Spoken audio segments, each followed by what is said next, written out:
బాబోయ్! ఇది ఇన్‌స్టాగ్రామా? పొరపాటున గూగుల్ క్రోమ్ ఏమైనా ఓపెన్ చేశామా? అనేంతటి రేంజ్‌లో అసభ్యకరమైన కంటెంట్ కుప్పలు తెప్పలుగా కనిపిస్తుంటుంది మనకి. పైగా ఇలాంటి కంటెంట్‌కే ఫాలోవర్స్ నుండి మంచి డిమాండ్ ఉందంటూ రెచ్చిపోతున్న తీరు కూడా మనం చూస్తున్నాం. బూతులతో కొందరు, హాట్ పిక్స్‌తో ఇంకొందరు చెలరేగిపోతున్నారు. అయితే ఇకపై ఇలాంటి వేషాలు చెల్లకపోవచ్చు. తాజాగా ఇన్‌స్టాలో రీల్స్ చేస్తూ నెలకు ఆల్మోస్ట్ 30,000 వరకు సంపాదిస్తున్న అక్కా చెల్లెళ్ళని పోలీసులు అరెస్ట్ చేశారు. ఎందుకంటే వాళ్ళు చేస్తుంది అసభ్యకరమైన కంటెంట్ కాబట్టి.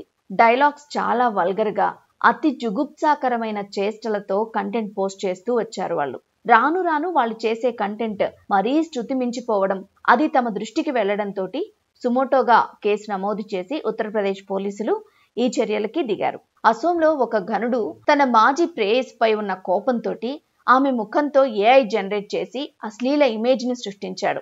అలా ఓ ఇన్‌స్టాగ్రామ్ అకౌంట్ ఓపెన్ చేసి మిలియన్ల ఫాలోవర్స్ ని కూడా సంపాదించుకున్నాడు.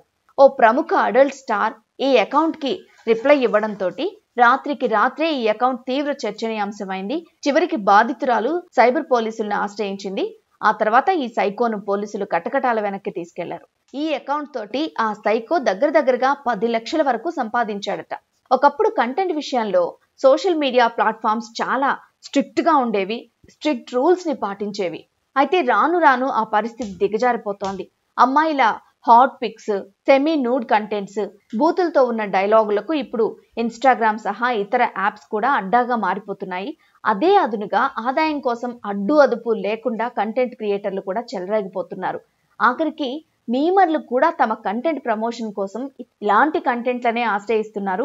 ఫర్ ఎగ్జాంపుల్, ఇన్‌స్టాలో అప్లోడ్ చేసే కంటెంట్స్ కనుక ఫిల్టర్ చేస్తే ఒక రోజులో సగటున 72% ఈ టైప్ ఆఫ్ కంటెంటే ఉంటుంది.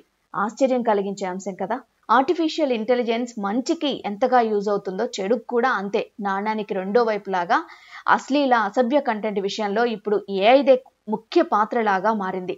అందున సెలబ్రిటీస్ కంటెంట్ అగ్రభాగంలో ఉంటుంది.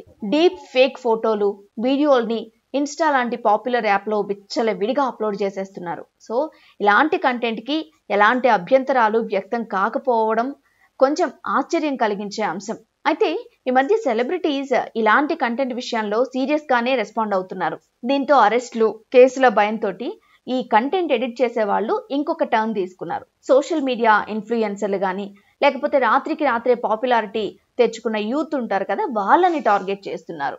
మన దేశంలో కఠిన చట్టాలు లేకపోవడమే ఇలాంటి బోల్డ్ కంటెంట్ ఈ విధంగా విచ్చలవిడిగా వైరల్ అవడానికి మెయిన్ రీజన్ అని వాదన బలంగా వినిపిస్తోంది.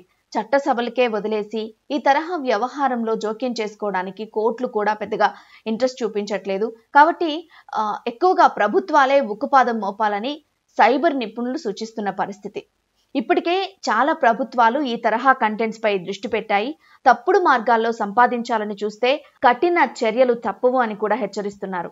ఇప్పుడు మరికొన్ని రాష్ట్ర ప్రభుత్వాలు అరెస్టుల బాట కూడా పట్టాయి. ఈ ఏడాదిలో చూసుకుంటే సోషల్ మీడియాలో వల్గర్ కంటెంట్ పోస్ట్ చేసినందుకు చాలా అరెస్టులే జరిగినట్లుగా మనకి సైబర్ విభాగాలు చెప్తూ ఉన్నాయి.